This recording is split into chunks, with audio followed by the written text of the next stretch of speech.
ये उनका सबसे प्रसिद्ध कीर्तन था।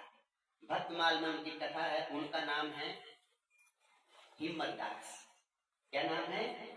हिम्मतदास। भगवान के बड़े प्रिय भक्त हुए हैं और देखा जाए आध्यात्मिक दृष्टि से वो बड़े धनी हैं और आर्थिक दृष्टि से देखा जाए तो वो समाज की दृष्टि में बहुत गरीब है। लेकिन भक्त समाज में भौतिक धन महत्व नहीं रखता, आध्यात्मिक धन महत्व रखता है। कबीरदास जी ने कहा, कबीरा सब जग निर्धना, धनवनता न कोय, और धनवनता से जानिए जापे राम नाम धन होए। धनवान वही है जिसपे भगवान के नाम का धन है। ये भौतिक धन हम कितना भी संसार में जुटा लें, लेकिन वो हमारे साथ में एक छदाम तक चलने वाला नहीं। और जो भगवान का नाम हम जप लेंगे वो एक रत्ती यहाँ रहने वाला नहीं, वो हमारे साथ जाएगा। तो धनी कौन है? जो भगवान के नाम का धन इकट्ठा करता है, वो इस संसार में धनी है। बेशक वो झोपड़ी में रह रहा हो और मांग के खा रहा हो, उसका महत्व तो नहीं। क्योंकि ये बड़े बड़े घर, मकान, बिल्डिंग एक दिन सब ये रह जाएंगे, हम छोड़ के चले जाएंगे। पर इसका अर्थ ये भी नहीं कि ये नहीं बनाने चाहिए, बनाने चाहिए, लेकिन इनमें फंसना नहीं चाहिए। फंसना नहीं है, रहने के लिए संसाधन बनाने चाहिए, ताकि अगर ये इतना अच्छा नहीं होता तो यहाँ हम बैठ करके इतने अच्छे से कीर्तन नहीं कर सकते। ये इसका असली उपयोग है। इस मकान का असली उपयोग क्या है कि इसमें 10-5 भक्त बैठ करके भगवान के नाम का गुणगान कर रहे हैं। ये सार्थक हो गया। हमारे गुरु महाराज कहते हैं, हम अपने घर को सुंदर बना सकते हैं, रंग करके अच्छा अच्छा दिखा सकते हैं, लेकिन उसे पवित्र नहीं कर सकते। पवित्र कब होगा?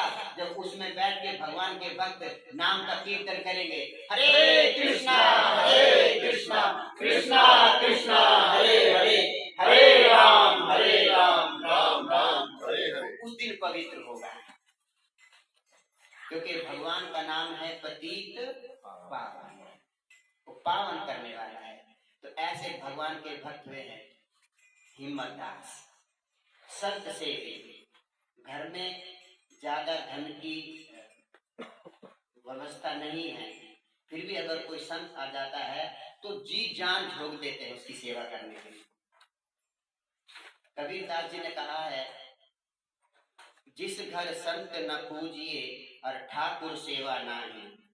जिस घर में ठाकुर जी की सेवा नहीं होती, संत भक्तों का सम्मान नहीं होता। जिस घर संत न पूजिए ठाकुर सेवा नाही, ते घर शमशान बराबर है, भूत बसत दिन माही। वो घर शमशान है और उस घर में रहने वाले सदस्य भूत हैं, दिन धोली बसते हैं दिन में। घर क्या है? सबसे अच्छा आश्रम बताया गया है गृहस्थ आश्रम। तो गृहस्थ आश्रम क्या है? जिसमें ठाकुर की सेवा हो, भगवान का नाम जप हो और साधु सेवा है, वो गृहस्थ आश्रम है। तो ऐसे ही दोनों हिम्मतदास और उनकी धर्मपत्नी का नाम है मालती, वो गृहस्थ आश्रम का पालन करते हैं, नित्य भगवान का नाम जप करते हैं, कीर्तन करते हैं। कभी कभी तो ऐसा होता है 2-2 दिन तक केवल जल पी करके ही रहना पड़ता है, ऐसी स्थिति है। लेकिन कभी भगवान से शिकायत नहीं करते, निरंतर उनका नाम जप करते हैं। बल्कि हिम्मतदास तो कहते हैं कि आज तो ठाकुर जी को जल का ही भोग लगाते हैं, बड़ी अच्छी बात है। भोजन करके नींद आती है, भजन में डिस्टर्ब होता है, भूखे नींद नहीं आएगी, भजन अच्छा था। कितना सुंदर भाव है। एक दिन उनके घर में कुछ संत आ गए, शाम का समय था। संत ने आकर के राधे राधे, राम राम, हरे कृष्णा, ये सब भगवान के नाम है, उनको कही तो वो खुश हो गए देख करके। ये नहीं कि हमारे घर में कुछ है नहीं, संत भगवान आ गए हैं तो उनकी कैसे सेवा करेंगे, नहीं, आ गए। बड़े सत्कार से उनका आओ भगत करी, सत्कार किया, उनको बैठाया, जल पानी की सब व्यवस्था करी। तब मालती के पास में गए, मालती संत भगवान आए हैं, उनकी सेवा हो जाए। मालती कहने लगी, स्वामी अब तो घर में कुछ भी नहीं बचा, धीरे धीरे करके संतों की सेवा में मेरा एक एक गहना भी लग गया है, अब घर में कुछ है ही नहीं, देख मालती, संत आए हैं तो द्वार से भूखे नहीं जाने चाहिए। मालती ने विचार किया, लेकिन इसमें बहुत शिक्षाएं हैं। मालती धर्म पतिव्रता है। उसने देखा कि मेरे स्वामी के स्वामी है संत, मेरे स्वामी है मेरे पति, और मेरे स्वामी के भी स्वामी है संत, और वो आज दर पे है। तो मालती ने कहा, स्वामी एक काम करिए, बस एक ही मेरे पास में सुहाग की निशानी है, ये नर, आप इसको ले जाइए और गिरवी धर के इन संतों की सेवा करें। हिम्मतदार रोने लगे, मैं तो अपने आप को भक्त मानता हूँ, लेकिन तेरा इतना ऊंचा भाव कि मैंने धीरे धीरे करके तेरे सारे गहने संतों की सेवा में लगा दिए। एक ये आखिरी निशानी बची है स्वाग की नग, वो भी तुमने मुझे उतार के दे दी। नहीं, मैं ये निशानी तुम्हारी नहीं ली जाती। मालती कहने लगी, स्वामी आप विचार करो, मैं कब प्रसन्न हूँ? जब आप प्रसन्न हैं। और आप कब प्रसन्न हैं? जब आपके द्वार पर आने वाले संत प्रसन्न हैं। अगर संत प्रसन्न नहीं तो तुम प्रसन्न नहीं, और तुम प्रसन्न नहीं तो मैं प्रसन्न नहीं, तो इस स्वाद के निशाने का माचार कर। मेरे सुहाग हैं आप, तो मैं स्वाद चिन्ह क्या करूं? और मेरे सुहाग के सुहाग हैं संत, तो आप ले जाइए निसंकोच, अपने मन में संकोच ना कीजिए।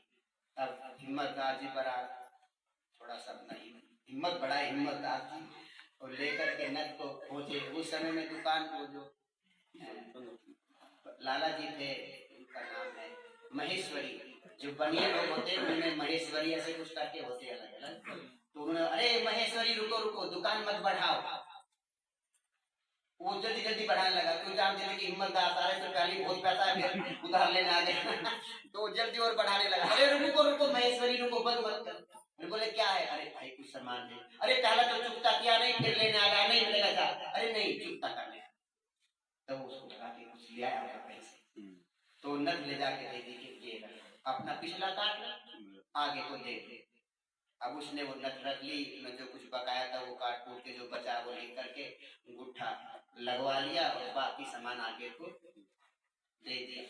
वो सामान लाए, ला करके मालती को दिया, मालती तुम इतना प्रसाद बनाओ, और मैं संतों के पास में बैठ के थोड़ी भगवान चर्चा, नाम कीर्तन ये सब हम कर लेते, प्रसाद बनेगा। मालती प्रसाद बनाने लगी, और वो उधर हिम्मतदार जी संतों के साथ में मिलकर के थोड़ा सा भगवान का कीर्तन करने लगे। सब कहने लगे, हिम्मतदार हमने सुना है कि तुम बहुत बड़े कीर्तन करते हो भगवान का। बोले मैं कहा कीर्तन, मैं तो एक छोटा सा भाव गा लेता हूँ। क्या?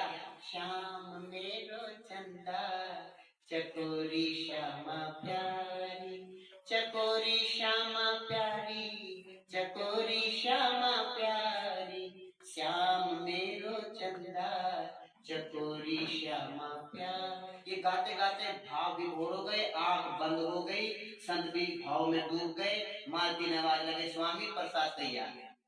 इतने खो गए भगवान की कीर्तन। वास्तव में भक्ति तो यही है, वो खो जाए। एक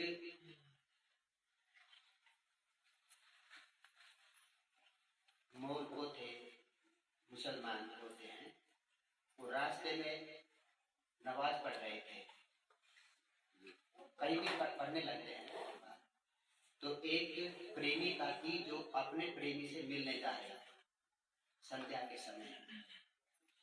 वो बेचारी इतनी उतावली थी कि उसको जो लगन थी, उसकी जो सोच थी, उसकी दृष्टि चित्त उसमें फंसा हुआ था, अपने प्रेमी में फंसा हुआ था। वो जा रही थी भागी भागी, नीचे देखा नहीं, वो नमाज पढ़ रहे थे, उनको ठोकर लग गई। और जिसको ठोकर लगी उसने पहचान लिया कि कौन है। उसको ये भी नहीं पता कि मेरी ठोकर लगी काय में, ठोकर लगी, थोड़ा झटका लिया, चलती बनी। क्यों? उसका चित्त अपने प्रेमी में फंसा हुआ था। वो तो चली गई है, वो नमाज पढ़ के आया, उसने आके